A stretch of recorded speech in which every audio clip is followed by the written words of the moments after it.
करते हुए मैं इन चारों दिशाओं को, इन मधुमस्त हवाओं को, माँ स्वरूपा इस धरती को, अनंत ऊंचाइयों से परिपूर्ण पिता स्वरूप इस आकाश को, शक्तिदायिनी अग्नि को और शीतलता से परिपूर्ण उस जल को, साथ ही देवादिदेव देवों को और हमारे इस नाटक के साक्षी बनने आए आप महानुभावों यानी दर्शक देवताओं को अपना करबद्ध प्रणाम करती हूँ और शुरू करती हूँ अपना काम लेकर देवों के महादेव पंचतत्व महाभूतों का नाम।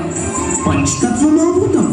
हाँ, पंचतत्व महाभूतम। मैं तुम्हें सुनाऊंगी पंचतत्वों की कहानी और वो भी अपनी जुबानी। हाँ हाँ ठीक है, अपनी जुबानी ही सुनाना, लेकिन मुझे लगता है तुम्हें सुनाना चाहिए सत्य और असत्य की कहानी। सत्य और असत्य की कहानी तो बहुत बाद की है नाटक, उससे पहले हमें सुनानी चाहिए पंचतत्वों की कहानी, सृष्टि की निर्माण की कहानी। अरे वारे मेरी नटरानी, हो तो तुम सच में सयानी। सत्य असत्य की कहानी तो हुई पुरानी, आओ अपने दर्शकों को दिखाएं पंचतत्व की कहानी।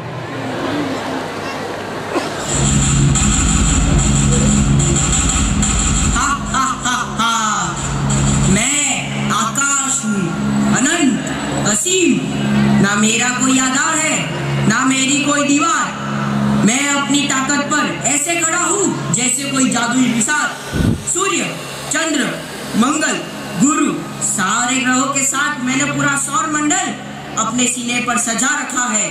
सब मेरे जादुई आकर्षण के कारण टिके हुए हैं, मुझे कोई छू नहीं सकता।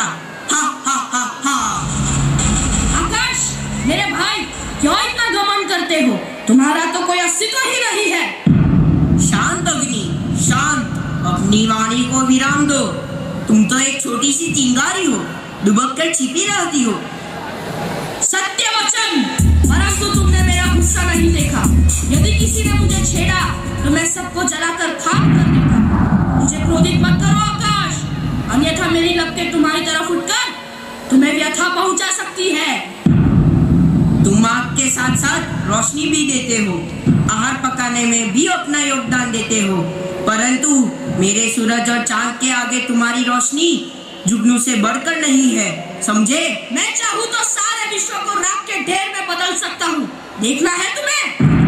अरे अग्नि, मेरे बिना तुम कुछ नहीं कर सकते। मेरे बिना क्या तुम प्रकट हो सकते हो? मेरे बिना क्या एक कदम भी चल सकते हो?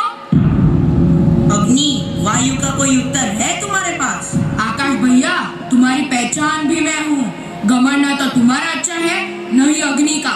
मैं तुम्हारे आसपास रहता हूँ इसलिए तुम आकाश कहलाते हो, वरना तुम तो हो ही नहीं। फिर भी मैं हूँ, मेरे कारण मैं अथाह जल हूँ। मेरी सतह पर आकाश भैया तुम्हारा प्रतिबिंब लहराता है और मैं नीले समुंदर होकर गरजता हूँ।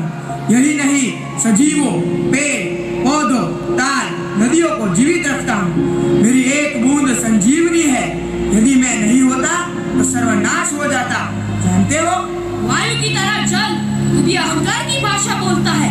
यह अहंकार नहीं है अग्नि, मेरी शक्ति है। तुम जब भी गुस्से में आपा खो बैठते हो तो तुम्हें शांत नहीं रख पाता हूँ, यह मत भूलो। वह तो अपनी दोस्ती के कारण जल भैया। ठीक है, मैं दोस्ती के कारण तुम्हें मैं अपने भीतर रखता हूँ।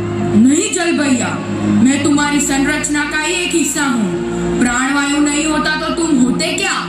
तो फिर तुम अग्नि का विस्तार करने में सहाय क्यों करते हो?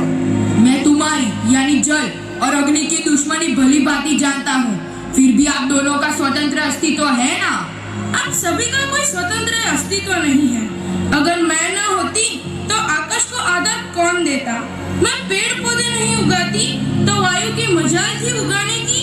और जल, मैंने तो तुम्हें 3/4 हिस्सों में बांध कर रखा है। यही नहीं, अपने भीतर भी पहना दी है, समझे? और अग्नि, तुम तो गर्व करो ही मत। तुम्हारी जगह तो मेरे 2 छोटे पत्थरों की नोक पर है।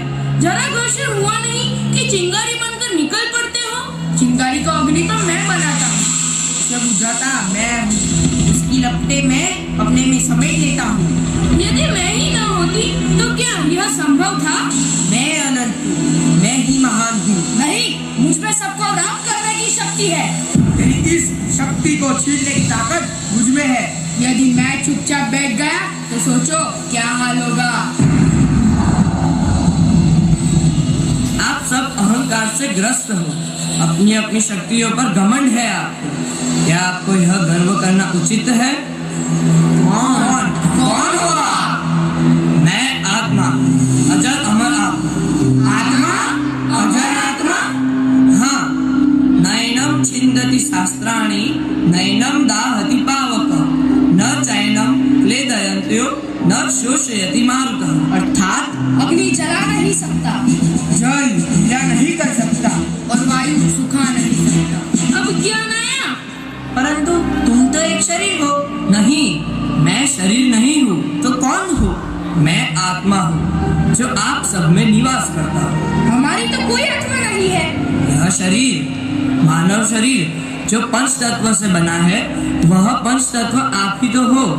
आकाश, अग्नि, वायु, जल और पृथ्वी। परंतु यह शरीर तो नाशवंत है। नाशवंत नहीं, परिवर्तनशील है।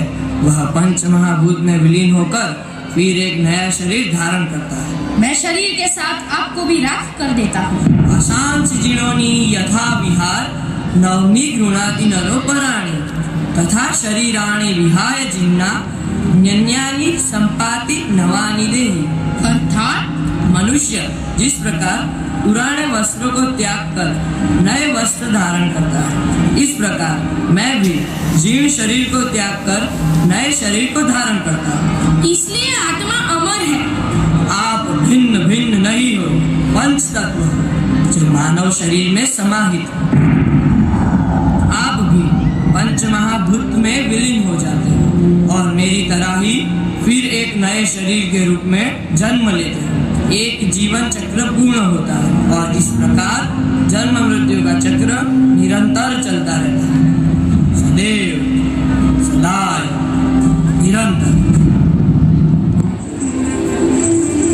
तो समझे मेरे बुद्ध भगत, जैसे पूरी सृष्टि को बनाने का जिम्मा इन 5 तत्वों का है, ठीक वैसे ही हमारे शरीर में इन 5 तत्वों का समावेश है जो हमारे शरीर को चलायमान रखती है।